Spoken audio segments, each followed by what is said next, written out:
What does it take to make workshops work? And how can we facilitate collaboration that sticks and leads to results? My name is Miriam Hadness, and with the Workshops Work podcast, I'm on the mission to find the magic ingredients that make workshops work. Today with me on the show is Hina Shahid, and we are speaking about her initiative to facilitate the new generation of pluralist citizens and how she's using her design skills in order to help educators to become facilitators. So stay tuned. And by the way, if you don't have time to take your own notes, why don't you lean back, enjoy the show, visit workshops.work to download my free one-page summary. Hina, I'm glad to have you on the show today. Thank you for having me. Yeah, we're going to speak about facilitation when it comes to education and when it comes to educating the new generation to hopefully change the world. That's really the hope is. That's really what the entire program is all about. And that is why the format is the way it is. And I'm curious to hear what workshop formats you're using and facilitation skills you're using. And before we get into that, I'm always curious to ask my guests when they started to call themselves a facilitator and whether they actually do. How is it for you? I think maybe in the last couple of years, maybe 4 or 5 years or 6 years that I've really started calling myself facilitator, just because I actively started working as a facilitator as well. It was in-house corporate workshops, or it was, and I think it really, if it had only been in-house corporate workshops, I never would have thought about it because my role dictated the overall. So if I was an experienced strategist or a service designer, whatever my current role at that company was, it sort of everything just came in that bucket. But I just had the opportunity to do for 2 major corporations in the United States, and that was one of their leadership huddles, and I was able to facilitate. And that's when I was like, oh, it's a thing on its own. And so I think if I hadn't had that experience, I would have just called myself designer who does a lot of different things. And how did you then get from being a designer who does all kind of things in-house for corporates to now facilitating a youth movement? So it started with, in 2013, I was doing my MFA. I went back to school around that time and was doing my MFA in design management. And I remember telling my faculty, my entire thesis board that I've done products, I've done experiences, I want to do broader things for design, and I want to take social issues. And they were like, go for it. Mm-hmm. And the thing that I've thought about a lot for a lot of different reasons that happened around me was this thing of intolerance and this thing of like, why do certain people have certain attitudes about some people? How do you even define extremism and hate? And, there are political terms, but then there's like the human part of it. So as a designer, my whole thing was like, so what's the human part in this? Mm-hmm. From a human perspective, how do we look at this?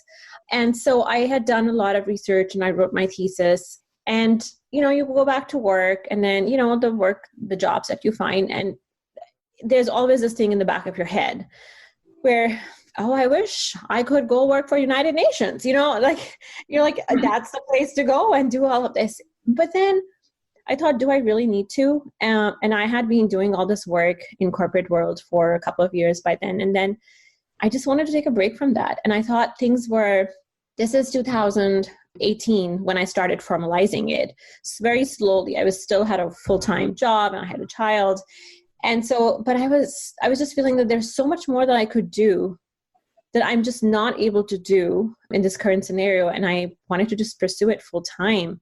And so I slowly started doing this in ad hoc, started, bringing everything back that I had worked on, and started, rethinking some of the things over time, and worked with the educators, tested out, more iterations of it. And then I thought, by 2019, it's ready. Like if it's not now, it's not going to happen ever. So that was how it all started. Beautiful.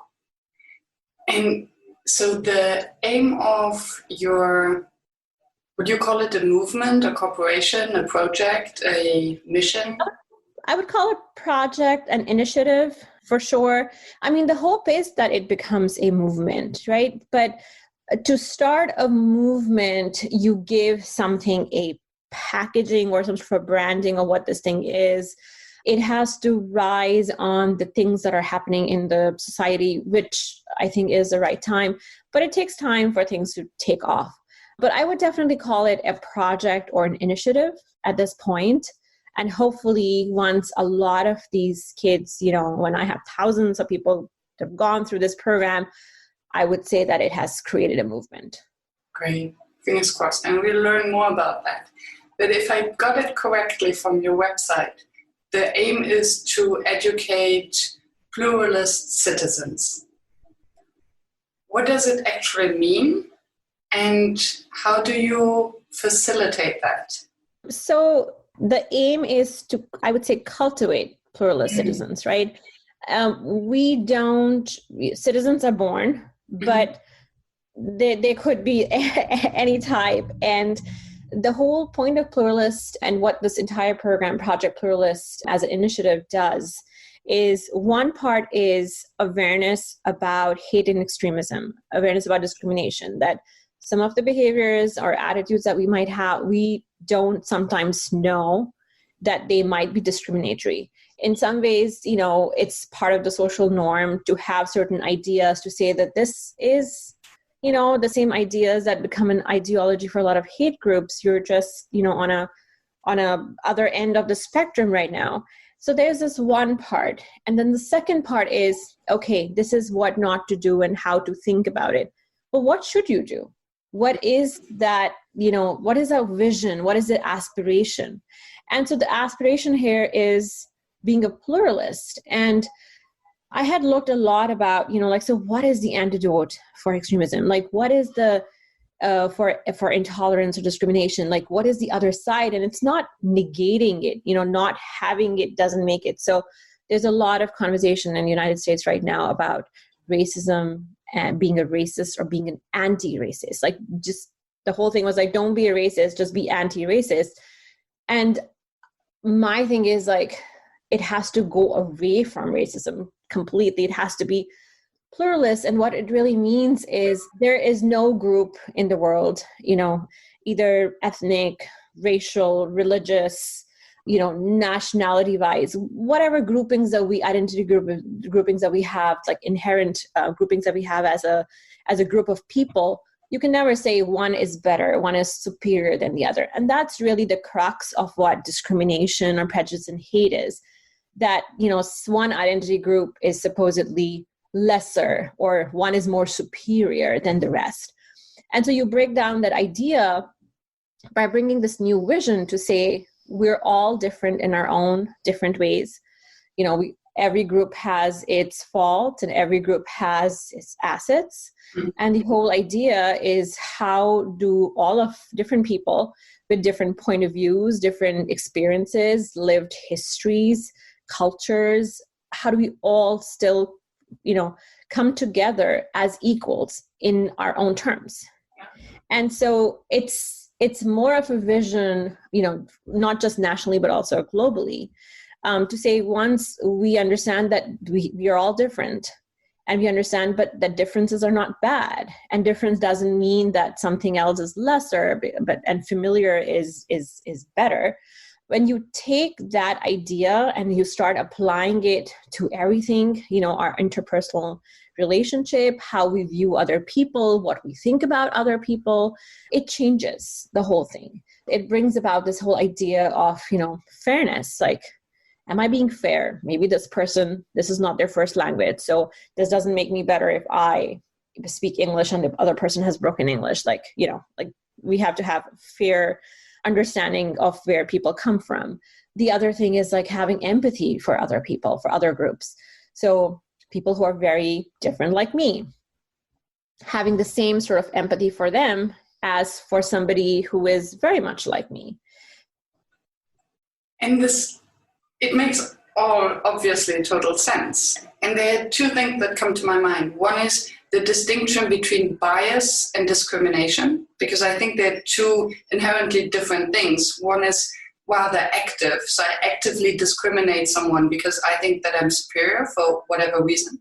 And the other one is bias, is something that is maybe rather passive, that I might not even be aware of.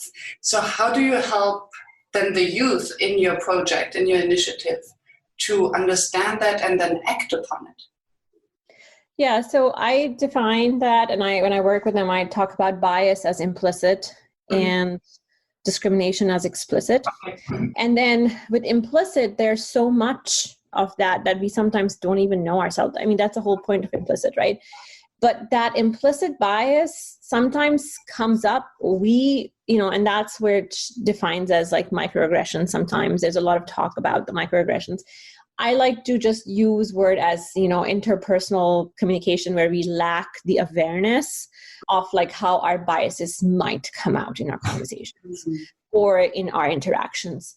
And so we're always going to have some biases as humans. That's just going to be, this is part of who we are. But it's always like once you have this awareness that you have certain biases, that when it comes to any sort of action, it's interpersonal communication, it's actively, you're trying to have a point of view, you're trying to talk about something or someone, to always have this thing in the back of mind. Am I doing this because I might have certain bias towards something? And I think that's a lot of like self-regulation, and that comes with just having that kind of awareness and having that practice of, being able to go through this and say, like, this is what it feels like, and this is what it means, and these are different kinds. And when I start working with some of the youth, and very recently for a school in Seattle, I did this little activity. I mean, everything is on Zoom right now. And so it was around, these interpersonal communication skills. And it was really about how do some of these implicit biases come out? And not that sometimes we mean them. Sometimes it's not, we're outright trying to be discriminatory. It just comes out. So how to keep in check and how to think about these things. And for people who felt like I remember one student was like, I feel like everybody that I meet with is just like me. Maybe I have a problem. And so, so that was a realization where she was like, I never have to go through it because everybody looks like me, and, there's no racial or religious difference. And I guess I don't even know what that means because I don't meet people who are different than me. And then it hit her that maybe that's not what she needs to do. And so these are the realization that just everybody has their own story and has their own experience, so that they can put it in their own life and figure out like what needs to be done. So, and I think that this girl that you just described, she is incredibly blessed that it's happened so early in her life, because I think these revelations, for some, they never come, even in adult life. How do you, let me use the word, facilitate this revelation? What kind of conversations do you need to have? Because I think that they would apply for adults as much as for children. Yeah. And I think this is where giving them a lecture of like saying what to do, what not to do, versus actually doing some exercises or activities with them. So in this case, this is happening on Zoom, and I had given them certain scenarios, and they were divided into different groups, and they were reading these scenarios, which were scenarios of like interactions that happened between people. They had to identify if there were certain, explicit or implicit cases of bias here. What were they? Why did they think it was? What should have been done instead of that? What would they do in that place? And then they talked about it. They came back and then they said, like, this was so obvious, or this was like, I don't know. What if this person was just doing this and doesn't know? And so they understood, like, sometimes there's a gray line. Sometimes things are very, very, like black and white, very explicit. So they were able to, that became the grounding for them to wrap this idea around their head and then to even talk about it. And then I had opened it up and I was co-facilitating with their teacher. And then we opened up the platform for students to say, if you've had such experience where either you've seen this happening or it happened to you, do you want to share? And so there were 2 students in the class who actually shared their experience, and they talked about why it bothered them. And for the rest of the class, that was a revelation. But to just start the conversation by saying, this is the definition of microaggression. These are the different kinds. And now, did it happen to you? You know, like that would have never opened the conversation. But now they were working with scenarios. They had discussions with their team. They talked about what they discussed. They had questions about it. They listened to stories of their own peers. And I think that's the kind of work where it gets them moving, because now the conversation has started even in their own head. And this will continue. Yeah.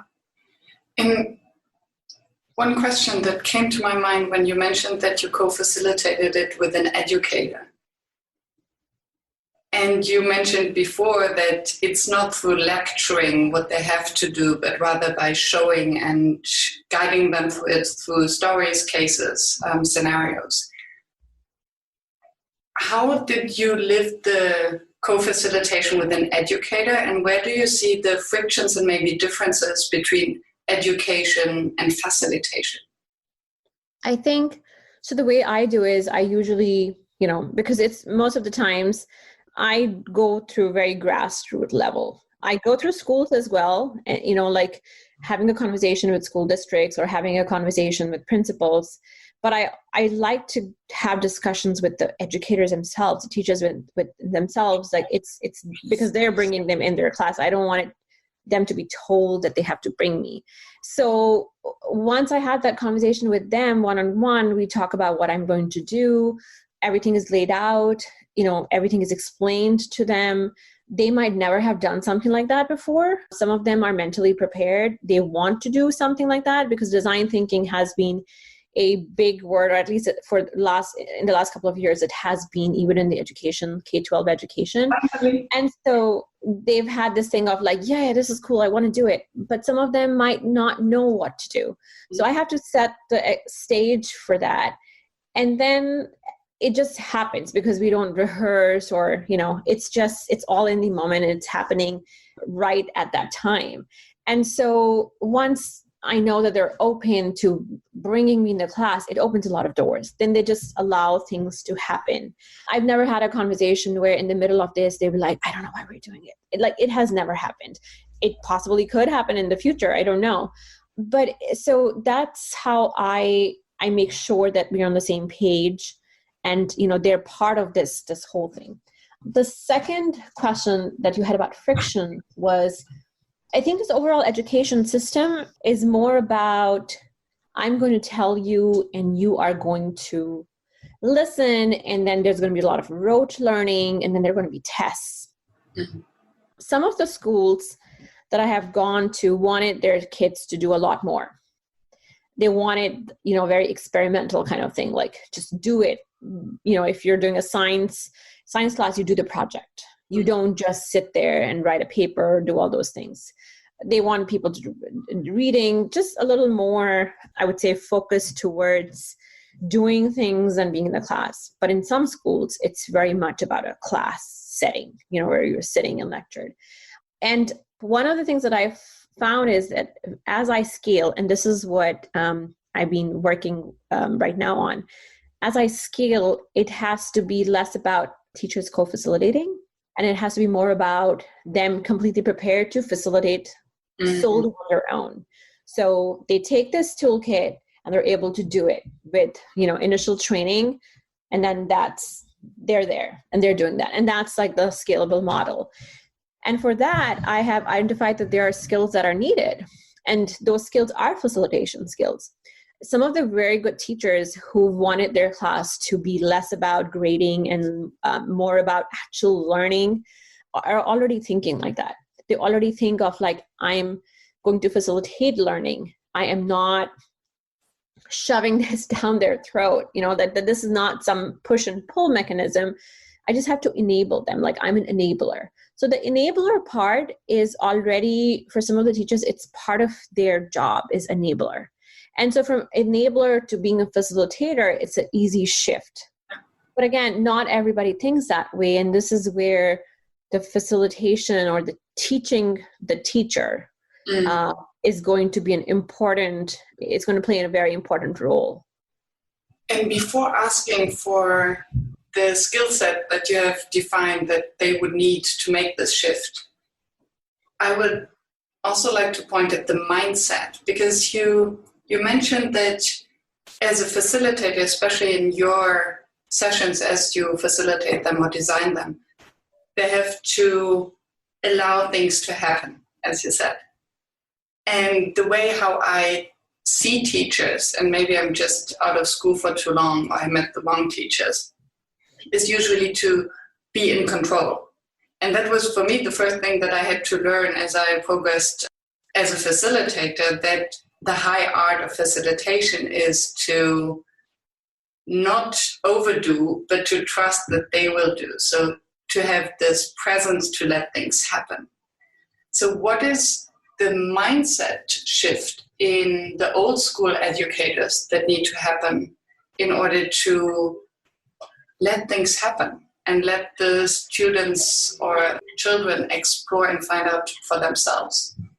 Yeah, I think it's exactly what you just defined about the mindset. So there's a lot of conversation, and I think this is where, because I had to make a case for a lot of educators to say, yes, these skills are important, but they're also important for beyond them being a pluralist citizens, because they everybody is contesting for the good grades so they can go into good colleges, and if they're in good colleges, then how they're going to get the best jobs, and to frame it as these are the skills that are 21st century skills that are whatever you think, this is just how it's going to be.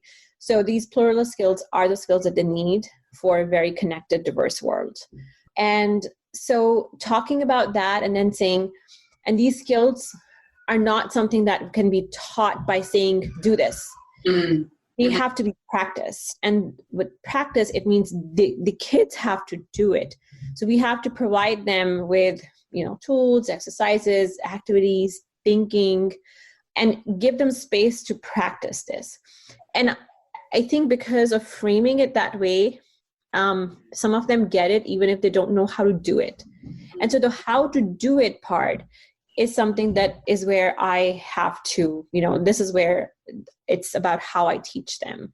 It's about how do I train the trainers in the future.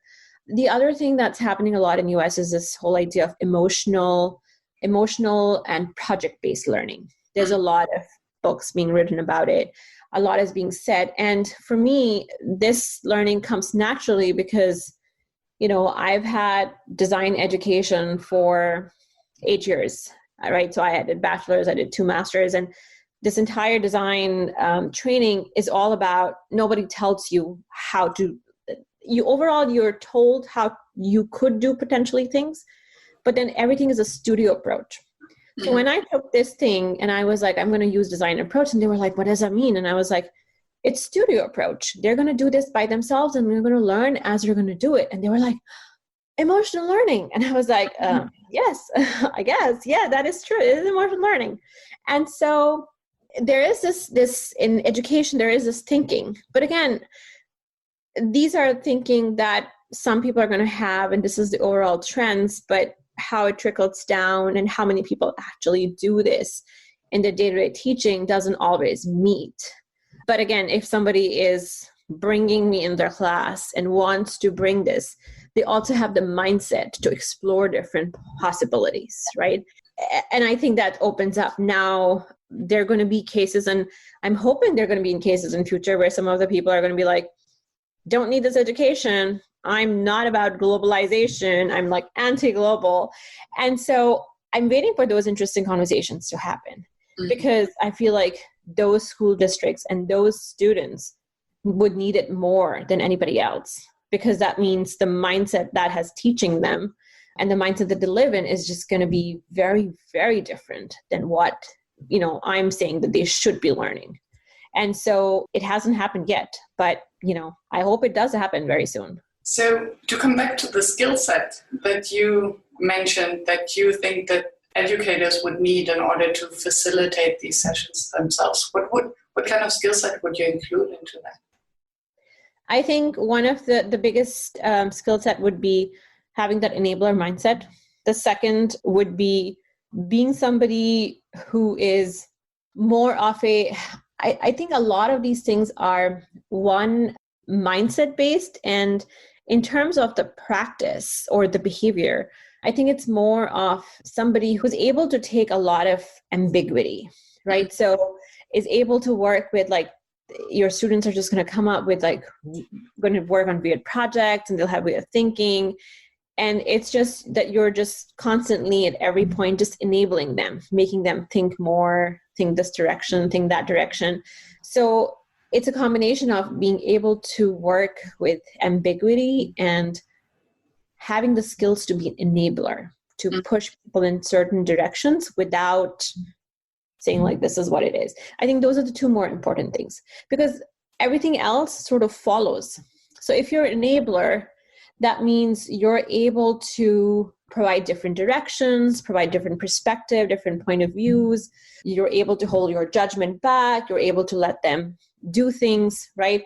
And then and for the second part, you're just able to handle that it's just going to be very chaotic. It's not going to be they're going to do this and they're going to do this. They're going to go to this messy process of figuring out, and eventually they'll learn. There's going to be a point where they'll figure out what they're doing, and they'll be less frustrated with you and with their class and with their groups and all of that.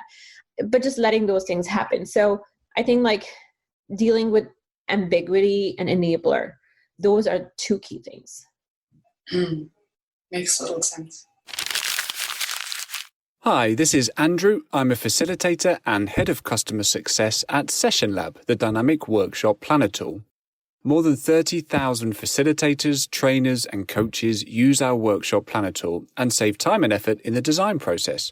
So, how do they do it? Our drag-and-drop agenda builder makes it easy to transform your ideas into high-quality workshops, and the timing of your agenda automatically updates when you make changes.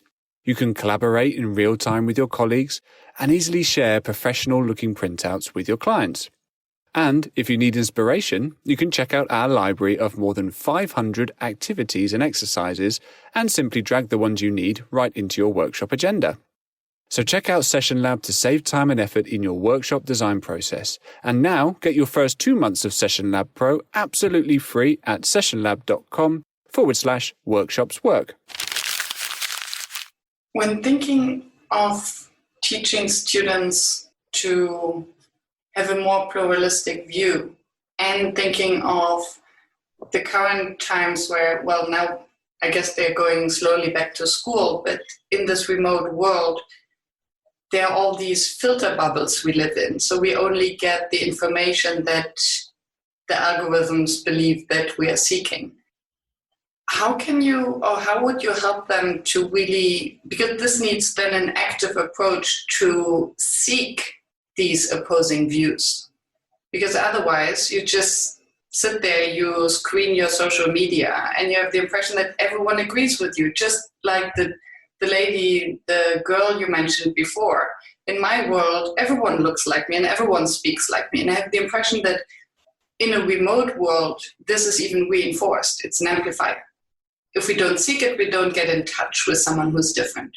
How would you help children, or even adults, to be curious, to get more exposed to this diversity, and then also to question your own biases and discrimination traits?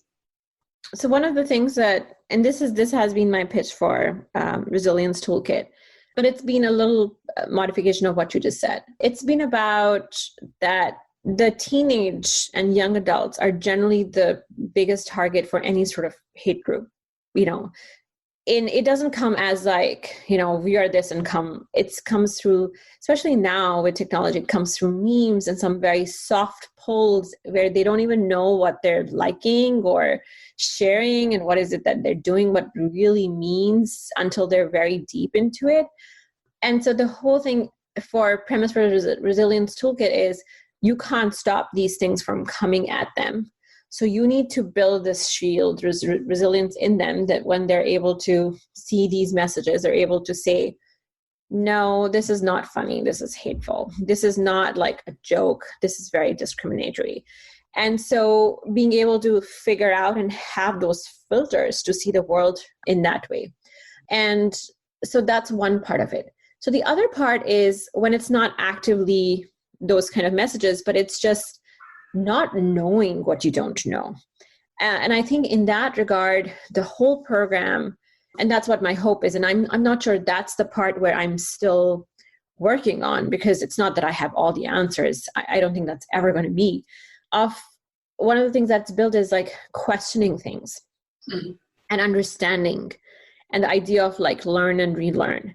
And so that's something that happens with this, but I think that's something that has to be developed further. And I'm still thinking on, to avoid hate is one thing, but to actively seek a different perspective is a whole different level. Yeah. And so that's the part that I think I'm still developing, of like how to get to that point and how to enable them to be able to do that. One of the things that I do is I talk about building curiosity. And I think that's the part which talks about questioning and seeking and thinking. But it's something that I've been trying to do with multiple other things. So it's not just about, one workshop, a resilience workshop, which is a certain series of things that people do. And but generally other programs, as I have summer reading list, have different perspectives from all around the world or from different cultures or different people. So I'm creating these little other programs that are more about how to get the diverse perspective of the world. Because I think this one toolkit cannot do every single thing. So there are going to be multiple programs that are going to do things. And some of this perspective taking and the curiosity part comes with when you are introduced other perspectives. If you've never introduced another perspective, you just don't know. And so waiting for the digital bubbles to tell you is just never going to be the solution. And the solution is going to be for them to be able to read different things. Solution is going to be for them to be exposed to, in an experiential way, to different other perspective and the rest of the world and different cultures within wherever their space that they're living in. And then when they come across these digital bubbles, they would know that this is not just a reality, because there's this other thing that they've known. And maybe also, this just crossed my mind, to make them aware quite early that just having a different opinion is not a threat per se. So we can entertain different thoughts, we can try them on. And then maybe, because I have the impression that as we grow old, we get so attached to our beliefs as we identify with them, and they maybe make our identity in general. So if we learn very early that it's not a threat and it's actually okay and interesting to explore different point of views, this might save them lots of emotional stress later. Yeah. And I think we're just living in it's just becoming very, very polarized, and has a lot to do with these ideas have become identity for people. So a lot of people, they might think of them as, I'm this, and I believe in this, and I believe in this, and believe in this, and this makes my group. And then another thing comes, and even if you think that, yeah, it's a valid perspective, or I can see that, you just don't want to, because that shatters your identity bubble, right, that has been created. And that's really been the reason for polarization. And yes, the algorithms and the digital mediums have a lot to do with it, but it's also a human tendency to be able to do that. And so I think part of the thing is the whole idea of having multiple perspective is being able to even take those perspectives and see from the other person's view, and not necessarily just being empathetic, but just pure perspective taking. And once you're able to do that, even if you don't agree, you understand where the person might be coming from. And that's one of the things that I wanted to do. So with resilience toolkit specifically, I have narratives from people who are, let's say, part of hate groups to talk about their perspective, their videos and their materials. And I talk about it, that it doesn't mean that we are going to be empathetic, but that we just want to understand why they did what they did. Mm-hmm. And that has a really profound understanding on students, because all of a sudden they realize that these people were just like them when they were their age group. Wow. And then they realize the little missteps that could happen. Mm-hmm. And they have this realization of why do people do certain things. Mm-hmm. And then they all of a sudden realize that it could, like, these are little missteps and little things that people just start to think in a very exclusive way, and they start to close their minds and close themselves up to everything. And that's where their entire journey starts. And that opens them up a little bit more, that, oh, I have to just think more broadly. I have to like open up to all these different things. And I have to just think much more broadly in my life. And I think that's exactly the opposite of polarization. Mm-hmm. It's not very easy to do, though, especially as adults, because a lot of times people think, oh, we talk about like being pluralist. That means everything goes, like every hateful ideas. And it's like, hateful ideas are hateful ideas. They're not perspectives. It's different. You can't say every idea is equal, and you can't say that hateful ideas are just my perspective. It's not a perspective. There's a reason we use the word hate for it. But different perspective, what could be, I want a bigger government versus I want a smaller government. I want more spending on this versus I want, like, these are the conflicts that you can say why somebody is coming from different perspective, versus something where you're just totally against something to say this person is just inferior because of these things, or these people are just like that. Then it's not a perspective. That's really spewing hate. And that's the conversation I've had to have with these young adults, teenagers, because it's like this thing of, yes, we're talking about that different perspectives are okay, and we should seek them out and we should listen to them. But where is it a perspective, and where does it cross that boundary? And that becomes a very important discussion today, because I don't want them to always think that this is always a right perspective to everything. Yeah. And they just need to be, skewed towards one direction versus the other. These are the nuances and they need to understand. Very interesting. Thank you for bringing that up. I'm curious, what would you have liked to know from the work you're doing now when you were back then working in a corporate? If I had shown the same patience I show with my process now, I think I would have been less frustrated, just because this is a very, the pace, it's not about being fast paced anymore for this work. It's about making the impact. Mm-hmm. And it's also about not just saying, go ahead and you're going to just do this. It's about, I know that they're going to go through this one workshop and it's going to make maybe a little bit of dent in their overall world, right? And it's just like, I have to engage them with multiple different kinds of programs. I have to do multiple sort of resources out for young people that they could directly use, or, it's through intervention of teachers, parents are involved, that it has to come from different ways for it to really make an impact. Like one workshop, one class is not going to do everything. But I think when I was doing in the corporate environment, because these are all professionals and I only thought of them as professional, not just human beings alone. And I was like, but just get it and let's just move with it. And I just want to see results. You go through this training or you do this, and I'm hoping that you've done this like multiple times, and then you'll tell me what happened with it. And I think in this context, that whole thing and the whole shift for me changed, where I understand the impact is going to be very slow. It's going to be, I'm hoping for it to be far reaching, but it's not something that I don't think it's going to have, like urgent results, like right now. It's going to be a slow process. So I think the pace of how I think the impact will be made is, my expectations have changed. Mm-hmm. And because those expectations have changed, I feel like I'm just giving it more time rather than I'm being very frustrated with the process of like, I want to see things. It's funny that we're more patient with children than with adults when it comes to these revelations. That are not cognitive, they're emotional. So why would we distinguish between an adult and a child? It might even be more difficult for an adult because they have to get all these layers off that they have nurtured so long. Yeah.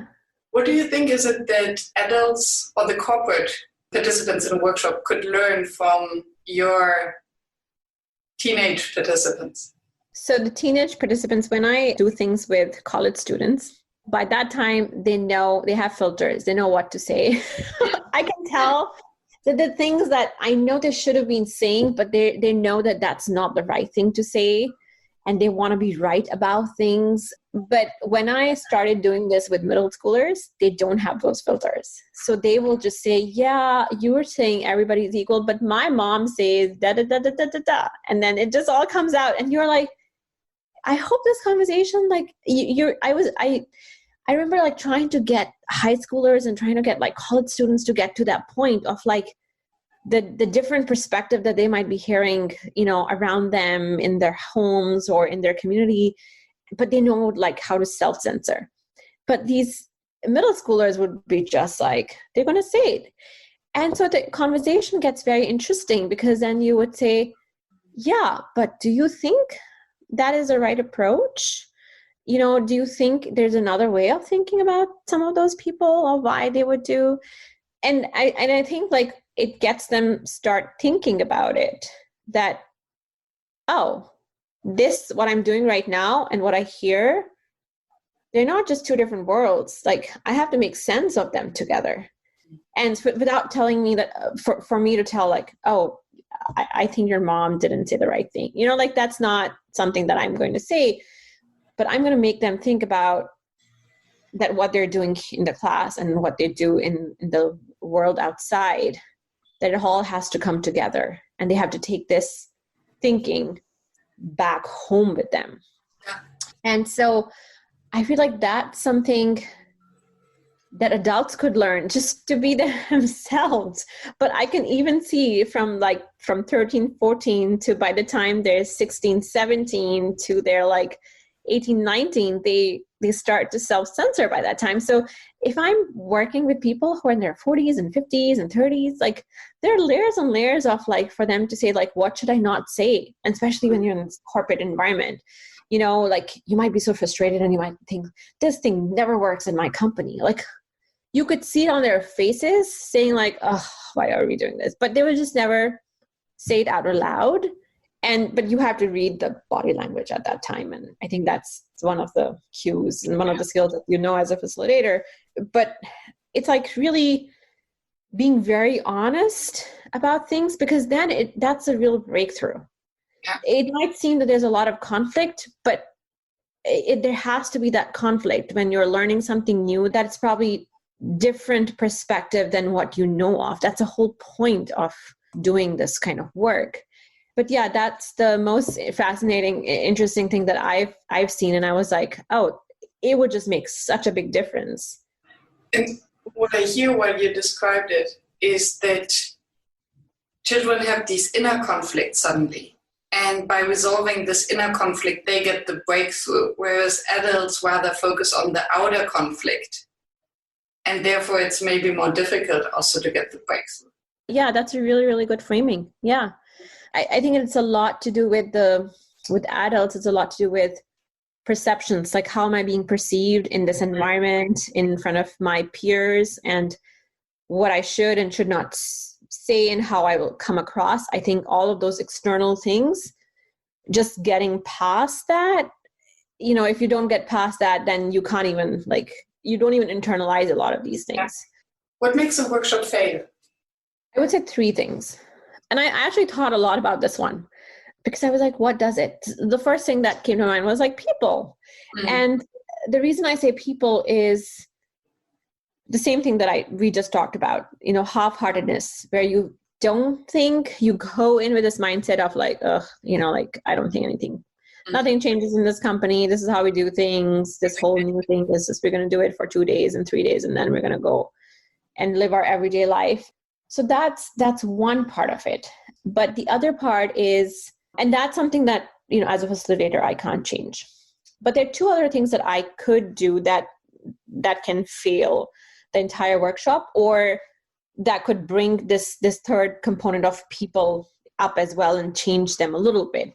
One is a setting.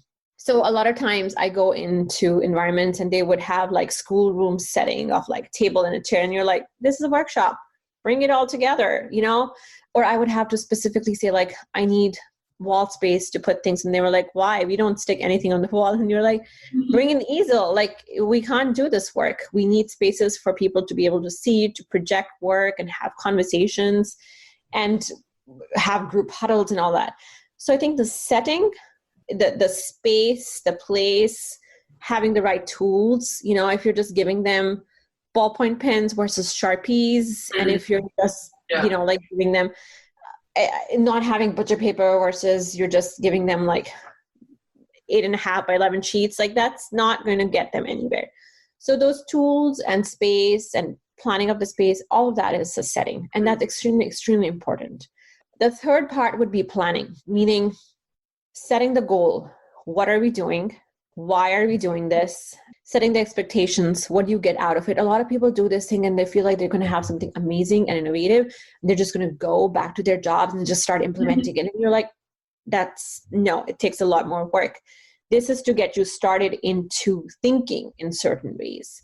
Or maybe in some cases, they're bringing already certain ideas and you're helping them formulate them further. So that's why goal, the objectives of what are we trying to achieve here? What are we going to be doing? Setting those expectations is important. So as a facilitator, the setting and the planning is on me, right? And I can impact them. That's in my hand. What is not in my hand is the people and the mindset that they come in with. But hopefully with these two things, you're able to impact a little bit of that on people. But if these other two things fail as well, then the whole workshop is, whole facilitation is just not going to work. Yeah. And talking about the impact on the people once they are there, since we cannot change them, what is your favorite exercise? I love icebreakers. Mm-hmm. And so, because this is what happens, everybody comes with their titles, I'm the SVP, blah, blah, blah. I'm like the VP of this, or I'm the director, blah, blah, blah. And they all come with their titles because that's part of the corporate jargon for your introduction, right after my name. And the whole point is like, they're going to have their team members who are going to be at a different level. And I want everybody to be on the same level in my facilitation. No hierarchies. We're all this flattening the room. Mm-hmm. Exactly. Put your badges and your titles out, but it's not a physical thing that they could put out. It's mental. Mm-hmm. So to get them on the same page and for them to loosen up, I love doing these icebreakers. And my favorite one, which always either people go like, what? Or they were like, oh, this is so much fun. And they get into this whole camaraderie of some ways. I call them if you were. Mm-hmm. So it's a statement. If you were, and then everybody has to, so I do multiple different kinds. If you were a vegetable, what would you be?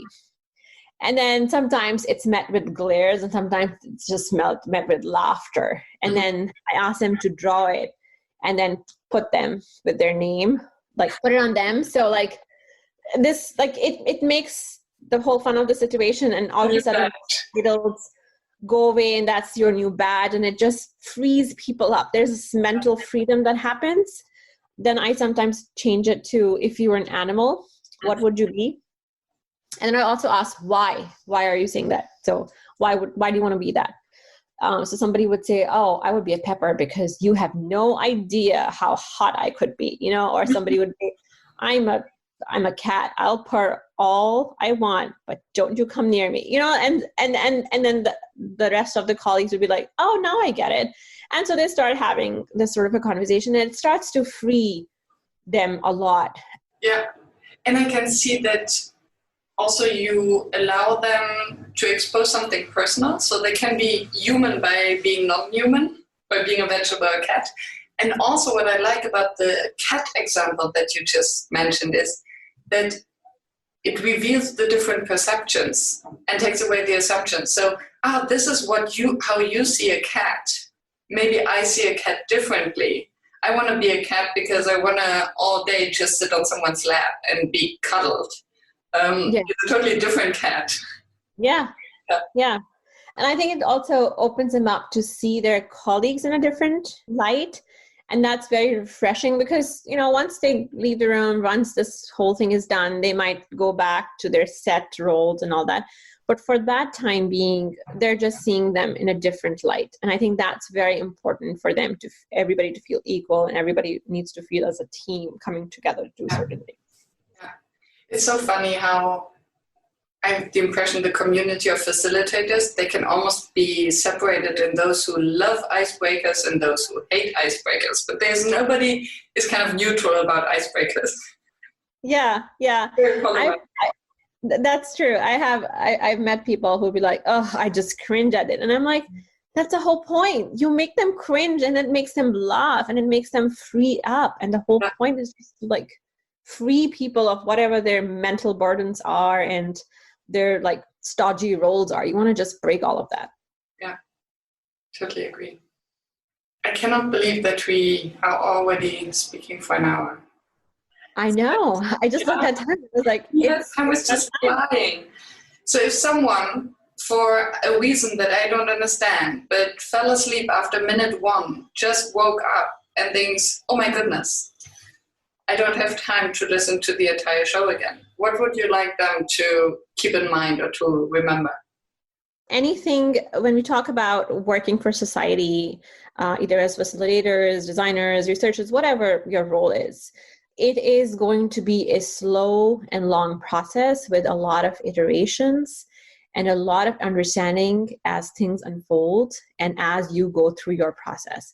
And the hope is that, you give it time for it to sink in with, whoever you're doing this with. And with anything related to social design, social facilitation, the pace needs to be slow and just, you need to give it a lot of time to do that. And a lot of patience is required for that. Wonderful. Thank you so much for your time and the insights. And hopefully we had also some educators listening who now are curious to explore the facilitation skills. Absolutely. That's a hope. Thank you so much for having me. Thank you, Hina. Thank you for staying tuned and listening to the show. I appreciate your attention as I know how busy you are. If you enjoyed it, please subscribe and engage by sharing your comments and thoughts, and visit workshops.work to download the one-page summary. I'm looking forward to seeing you back at the next episode, and I wish you a fruitful day.